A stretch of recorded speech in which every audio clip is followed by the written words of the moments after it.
Hey guys, welcome back to my channel. Today we get to talk about UFOs. No, just kidding. URFOs. These are the unintentional retained foreign objects. And if you're new here, hi, my name is Megan. I am a nurse, a grad student, and a lover of all things makeup. Join me, hit subscribe. Today we are going to discuss something that's not usually discussed, and that is the URFOs. Not necessarily the green men, okay? It's really just about things in places they shouldn't be. URFOs are any item or foreign object left inside a patient after a skin closure. And by the way, we're gonna do a very space-like, silvery, purpley look, I think, today for our eyes. Something crazy. Somebody has left something on the inside of your body during a surgical procedure. As much as it sucks, it does happen. 1 in 5,500 surgeries, and it can range from anything from a small piece of gauze to all the way up to actual surgical instruments. Sometimes what happens is it ends up being enough time period has passed where you end up with what's called a textiloma. And that is basically your body has gotten used to it for a little while and it's grown almost like protective scar tissue around it. So you end up with this kind of like, it looks like a mass on a CT scan or CAT scan. And usually like a cyst of some sort will also develop with some sort of like pus or nastiness on the inside too. Basically the most common are sponges and gauze. It's usually an abdominal surgery or a vaginal surgery of some sort. It's just, there's more surface area in an abdominal cavity to lose things. And in the vagina, they use so much gauze. It is a very vascular place, meaning got a lot of juice going to it, a lot of blood flow. So that makes it a little bit more difficult to do surgical procedures when you have something that is being profusely. So today for our shadows, I'm going to use some high-end stuff. I don't like to use stuff like that all the time just because I feel like it's, not everyone can afford Mcgrath Labs and some of those high-end shadows, but I will tell you that they are some of the most amazing quality of eyeshadows I have ever used. Sometimes it's worth it. If you've got a little extra coin laying around, it is totally worth it. And they do run sales every now and then. You can get one for almost 50% off. So get on their mailing list. So today I'm going to start off with an awesome purple. It is the color Synthetica. Where's my guy? I always feel like I'm prepared and then I'm never quite as prepared. So anytime you have a retained foreign object from surgery, it is going to be classified as what the hospitals like to call a sentinel event. What is a sentinel event? A sentinel event is really anything that is considered a misstep of some sort, like accident, a fall, person almost choked to death, they tripped over their phone charger, or as bad as, leaving something inside you when it's supposed to be on the outside of you. This is technically not a transition color, friends. I want to have kind of an outside sparkly purple, and then we'll do something super fun towards the inside, okay? Okay. So when I started to go down this rabbit hole of retained foreign objects from surgeries, it's not just surgical instruments. There's actually documented reports of leaving retained, dissected, actual organs inside your body, okay? That should have been taken out. They left them in by accident, hopefully. These are items that were supposed to be taken out and sent on to pathology. Pretty much the whole reason they were there, probably. Things like the gallbladder, the stomach, an ovary, things that you would normally assume would not be something you would forget to take out. I don't want to be a fly on the wall when that happened during the debriefing. Can you imagine? Yeah, we totally had everything in order. And then after the surgery, we noticed that we didn't have our specimen. I mean, why? How do you forget to take out the specimen? Like the whole reason you're there.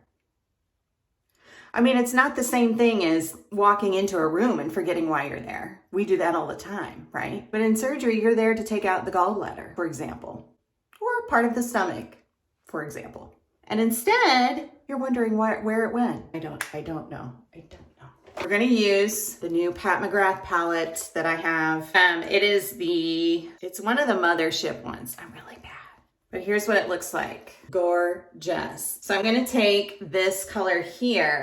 It's really an interesting color because when you swatch it, it looks blue in the pan, but it has, I don't even know if it's gonna pick up on camera. It has kind of a purpley blue shift to it. So we're gonna try that and see how we do. So as you would expect, these kind of events happen mostly in the OR, like 64% of them were in the OR. And then the other like 1/3 of them happen in labor and delivery during like C-sections. Generally, when I think of incidences during emergent situation, well, there was a study I looked at, kept track of these sentinel events that of retained foreign objects between 2012 and 2017. And wouldn't you know it, that out of the 294 that were looked at, only 5 cases were related to an emergent trauma case. Interesting.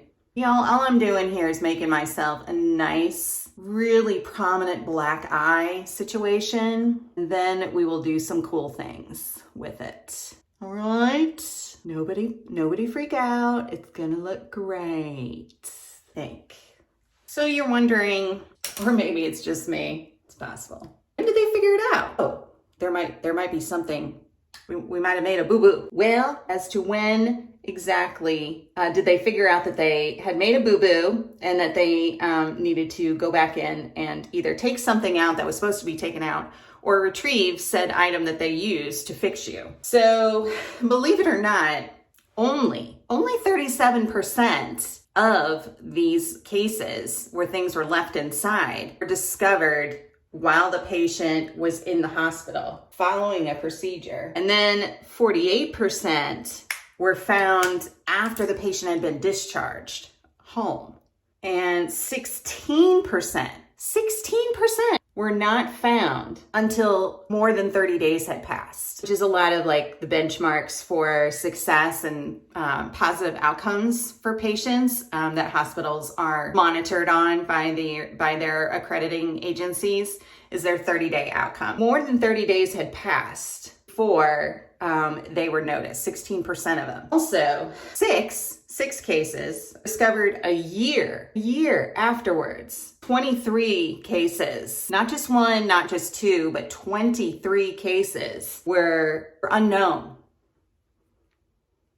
Okay, did anybody write anything down? Nothing. No, nobody wrote anything down. Okay, I'm just checking to make sure I understood correctly. How can you not know when it could have happened? I mean, I suppose if, you have somebody who had 850 million different surgeries, but even then, like, it's kind of interesting that nobody? Really? I feel like this one got attacked better than this one. What do we think? Yes? Yes.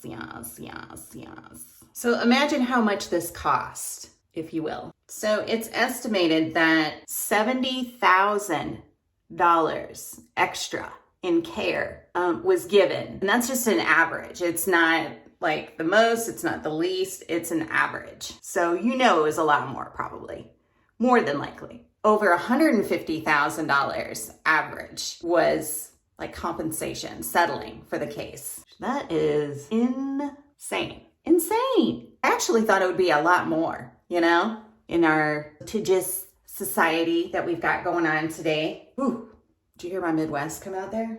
So for the kids in the back who are not as familiar with how it works in the hospital with the OR, basically you have a team, a surgical team, and their job, most of the time you have a surgeon, you have a scrub nurse, you have maybe a scrub tech, you've got a circulating nurse, and you've got the anesthesia people. So most of the time. So that's just like the kind of basics. Most hospitals that are not owned by someone as wealthy as Bill Gates choose to use the good old standard method of manual counting. And it's just exactly what it says it is. You're using what you learned in kindergarten. See? I keep telling people you learn everything you need to know in kindergarten. As long as you know how to count, man, you can even be a part of surgeries. So when does the count happen? Well, obviously it needs to happen before the first cut. And it's usually going to be the scrub tech or a scrub nurse, surgical tech or the scrub nurse, and another person, whether it's the physician or the circulating nurse. There's going to be two people doing the check, the counting. And let me tell you, they do everything. Like, they will open a package that clearly states it has 2 gauze in the package, okay? 2 gauze. We'll clearly put that there, and it will be noted that there was exactly 2 pieces of gauze in the package. They don't even trust what's written on the outside of the package. And like normal, I'm bringing it up a little higher because I want this look to be for everyone, not just me here. Got the hooded eye. This is your hooded eye trick. Doing a halo eye like this is really good for people with a deep set eye like I do, and provides kind of an illusion, if you will. But I like this because it's a little bit easier to do, and it doesn't have to be super perfect to get the effect that you're looking for. So anyway, there should be 3 counts. Okay, so at least 1 before the first incision, 1 when they begin to close the incision, and then 1 after the procedure. And a lot of places will do an extra count when there's a change in personnel in there. So like, let's say it's a super long surgery and it's shift change, right? So you've got plenty of staff. So what will happen is you have the new surgical tech or scrub nurse come in. They will do a count of everything, and then they switch out. So that keeps kind of everybody on the same page. And that's technically, it's called a relief count. By the way, I'm taking this amazing silver color that just makes me like salivate a little bit. Holy cow. I mean, what? Dude, I could like reflect my eyeballs from space. Yes. Oh, this would be perfect to see patients with, right? I may do it. Wouldn't be the first time. Oh my God. I'm just taking my darker brush here, and all I'm doing is kind of deepening this corner and kind of messing it up a little bit, just so that it looks a little more intentional and not so planned, I guess, for lack of a better way to say it. I'm also gonna take the purple that we used earlier, that on my brush, kind of bring that back in too.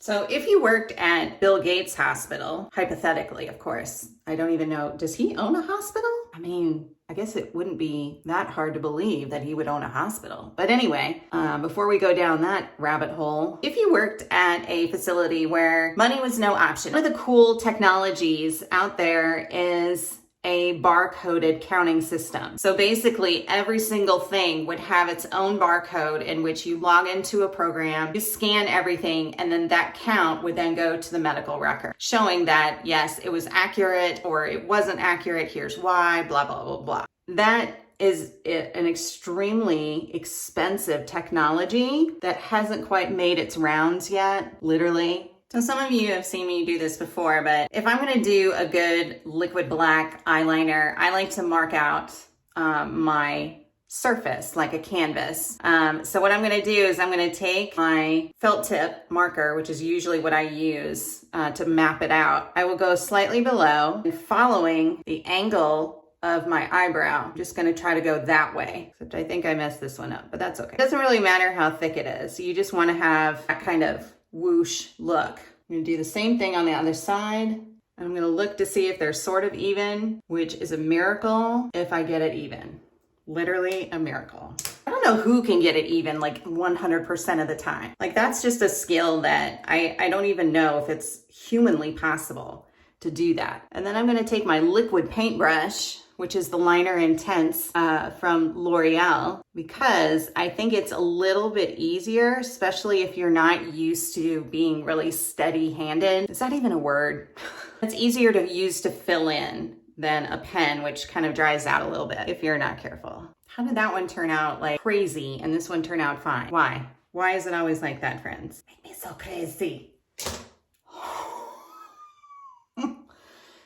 Do you see what I just did there? Common mistake. We'll worry about that later after it dries. I like to have a little mascara on just to hold my fake lashes, or fashies as I sometimes call them. So you're probably wondering, what are some risk factors as like for people more, or surgeries more likely to have this issue of retained foreign bodies, objects, whatever, in them. So besides being like having like an abdominal surgery or heavy vaginal surgery, it's really just some small things like patients with a high body mass index. There is a lot of sub-Q tissue that things can get folded under, tucked in, especially if you're using to control a hemorrhage, all kinds of things. That makes it definitely more difficult. And I could see how problems could arise with that. They say emergent level 1 trauma type surgeries,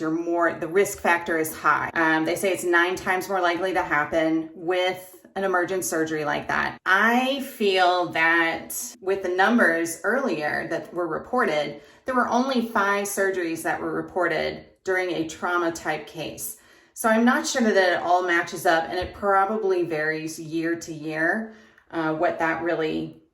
if that really happens. It's more likely to occur with really long surgeries. And when you have multiple staff turnovers, multiple counts that may or may not be correct. And by the way, all of those surgeries that were counted as sentinel events because something was retained in them, their counts were all counted as correct. So did they pass kindergarten, really? Kindergarten math? Well, just talking out loud. Yeah. I can't imagine though the feelings of despair, when you realize something like that has happened on your watch. Because I know nurses take so much pride in their patients, and it just gives you a sick feeling to think that something horrible has happened to your patient on your watch that could have been prevented. Okay, I can't talk to you while I put these on, literally. Okay, we're gonna let it sit for a minute. Sometimes the fashies, as I like to call them, they work, and sometimes they just want to be difficult. Today is a difficult day. So let's say you have a sinking feeling. Oh my gosh, the count is off. The surgeon's already closed the patient. Do not fear. If your facility has policies and procedures in place, the easiest thing to do is to have an x-ray done of the entire field. So most places will have a protocol in place, and literally you cannot touch anything. You have to leave it as it is. And they come in and they x-ray the entire table full of instruments, used or not used. They x-ray everything and the patient from like head to toe. The radiologist is notified, hey, this is what is happening. So they know what to look for, because that is also one of the issues was raised when they do like that root cause analysis dealio to figure out like what happened. When they sit down around a big table and everyone is like pretty much crapping their pants over it. One of the things is that, the radiologist was not made aware that they were looking for a foreign body.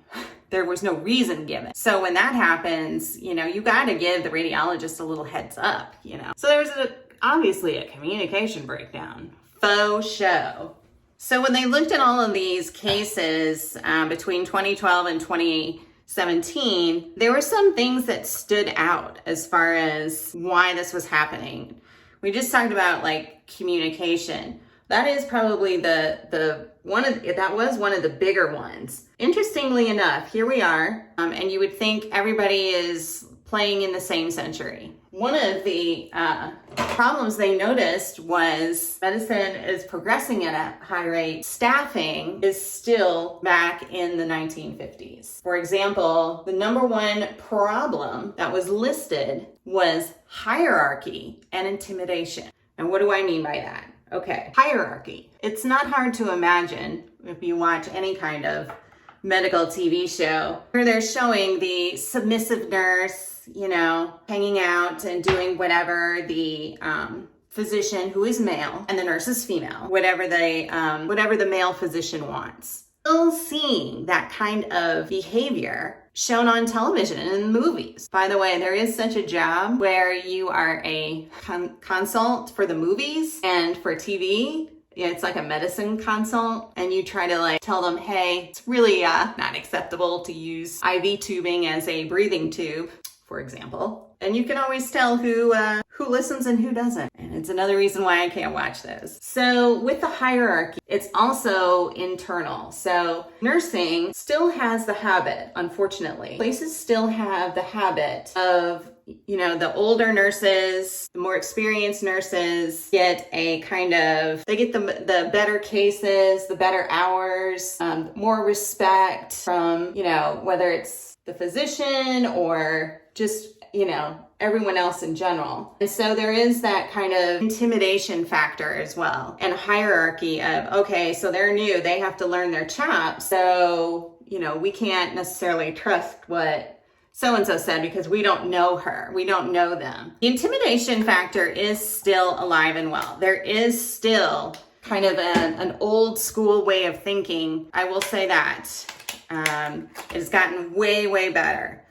By the way, I'm going to try out this cool e.l.f. contour palette. It is not a new product, but it's new to me. I'm always a little leery to try contour palettes because my skin tone changes so quickly between summer, spring, fall, winter. I could be completely pale 1 minute and then the next minute somewhat getting a tan and developing warmer undertones. Like it's insane. Oh, I'm nervous. Let me try this one up here, this lighter shade. Little nervous here. The other interesting root cause analysis where we've already talked about, you know, communications and just not like communicating properly. Interestingly, there's also the concept of distraction, which I thought was kind of a thought that I hadn't really considered. You have brought your A game to my gallbladder surgery, one would hope, but maybe not. You know, maybe you're distracted. You know, if so, just put on a good face. I really don't want to know that. Are the surgeons or the other OR staff, the nurses, are they overworked? You know, are they experiencing burnout, that they're getting distracted? And what they used to be, you know, completely on target, are they in, you know, auto mode in which they're not necessarily treating the patient as an individual? Are they treating the patient as like, okay, this is gallbladder number 42 of the day? You know, like that's kind of a possibility, especially at larger institutions where they forget, okay, this one is number 5 for me for the day, but it's the very first one for the patient, you know? Perspective can be very difficult though when you're tired and you're burned out and, you know, have a lot going on in your own personal life as well. That can intrude just like anybody else in any other profession. I do think the general public forgets this is not an everyday job. Medicine is not an everyday job. You cannot look at it the same way that you can look at an accountant, or reminds me, I need to call my accountant. Insurance person, retail. You cannot look at it as being the one and the same. So let's talk about some memorable cases that I stumbled upon in the literature while I was kind of looking some things up here. Holy dryness here, friends. Oh my God. So you can't, I don't think you guys can tell, but this concealer is not playing well with my foundation, or I am like Sahara dry, which also could be a possibility, but it's like drying like right in through here. We kind of becoming a little crumbly. I don't care for. No, I sure don't. Since we're using expensive eye makeup, I thought I'd use semi non-expensive powder. So this is the Wet n Wild Photo Focus translucent powder. Sometimes I don't set my face when I use cream products, but especially because I'm so dry, sometimes you want a little bit more of a matte kind of look, which is I think what I'm sort of going for today. Let's see if I can get powder all over myself like I did the last time, huh? Whoa, crinkle. Can you tell I have not had Botox? Let me just stamp that right into those rinks. Rinks and pants. It's awesomely attractive. That's nice. So let's do a case study. Okay, so in 2012, New York Times published a case where 4 years after having surgery, 4 years afterwards, a woman came in, she'd had a hysterectomy 4 years prior, and she was having really horrible abdominal pain, and do all the things and take her history, and then they get the gold standard, the abdominal CAT scan, and saw it looked like a sponge had been left behind. Whoopsies. So you're wondering, how in the world are they able to see that since it's not bone and the sponge is soft? Well, most surgical equipment used today have a radiopaque chip in them. That makes it their ability to see issues like this arise. They're able to do something about it, and they can see it on the abdominal CT. Can you imagine? It caused her some really serious infection, and she ended up having to have her really extensive small and large intestine surgery in order to set her to right again. But I can't even imagine the kind of trauma that must have caused her, you know, just like emotionally, not just physically, but emotionally and mentally. You know, how can you trust, you know, the medical community after an event like that? You know, I would think it would be really difficult, you know, and I can see it from both sides of the picture. Next case, this was in China, and they did a humongous paper about this patient. So she's 64 years old, and she presents with intermittent chest pain, and she gets short of breath when she exerts herself for about 3 weeks or so. And she's also had like a decreased appetite. She's had some weight loss. It wasn't necessarily her symptoms, which were confusing the team. It was the fact that her exam was pretty much normal. There wasn't a lot to really figure out. Like, they couldn't understand, how is it that she can be fine, and yet not fine? You know, when they drew labs, all of her labs were normal. The last thing they did was when they pushed on her abdomen, and her right upper side of her abdomen, they felt a mass. They're like, okay, let's see what we can find out, friends. So they take her for what in the what? Why is it not sticking? Why? That's weird. Is it this? Is it expired? I don't know. But I look like something out of, I looked like I had a great Saturday night, and it's Monday morning.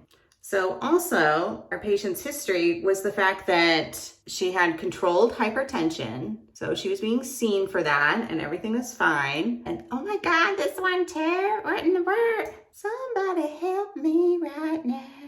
Oh my God, why?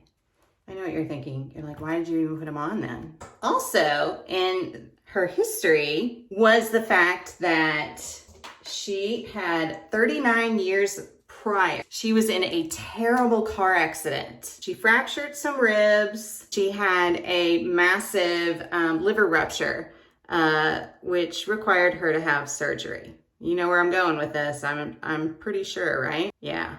Why does this not stay? Okay. So when they got her abdominal CT, what did they notice? But it showed a huge mass that looked kind of like a cyst. And they're like, well, clearly that needs to come out. You know, here they're worried it's like cancer, you know, a mass. So they took her for surgery and did an exploratory laparotomy, meaning they basically didn't know what, don't know what to call it. So they go in and they look around, right? They found a humongous cyst in the right lobe of her liver. So the right lobe of the liver, and it protruded, wow, why is that hard to say? Into her chest cavity. That was where her intermittent chest pain was coming from, because that's normally not something that's supposed to be in there. Inside the cyst, they found pieces of gauze with necrotic tissue, dying tissue. So basically, she had made it 39 years before she started to feel symptoms requiring her to come in, which is, when you think about it, kind of incredible that it took that long. And it could have been that it was just slowly growing around it, and you know, she just didn't think anything of it. But it does seem extremely interesting that 39 years later this would come to light. So the last case that I saw that I just have to throw in there because I was amazed and dismayed all at the same time. So sometimes they use drains in surgery. They have what's called a Penrose drain. A Penrose drain is like a giant stretchy straw. Talk much. Well, apparently he'd had surgery, obviously, Captain Obvious. 2 months after he had surgery, he legit coughed up the entire Penrose drain. He coughed up the entire drain. Now you're like, okay, well, it's rubber-ish and it's kind of like a straw. Like maybe it just, that's not cartilage. No. Penrose drains can be anywhere from like this long to like this long. They don't tell us how long it was, but it's a little suspect to have someone cough up a drain. So they also described a patient who had a hemovac drain, which is the size of 2 of these. So imagine 2 of these inside your body, causing all kinds of fun. That's such a great idea. Yeah, I bet they felt that. I don't know why these lashes aren't staying. I really don't. Is it the day of the week? Is it because it's Monday? I don't know. But I think I'm just gonna let it go. I'm gonna let it go. So now that I have you guys like petrified of ever having surgery, let me tell you that this is not something that you should worry about. There are so many, especially at ginormous institutions, where they have protocols and procedures for like every single scenario that could potentially happen.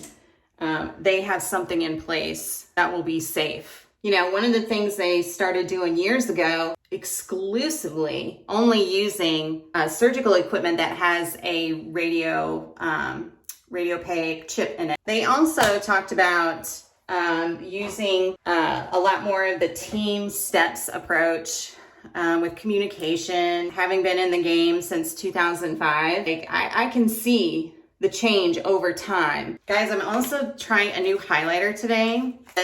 These Ofra highlighters, they are the shit, man, okay? They are amazing. They're expensive, okay? They're expensive, but they will last you a long time. Base Baby, it is gorgeous. It is gorgeous. These are just incredible. It is so delicious.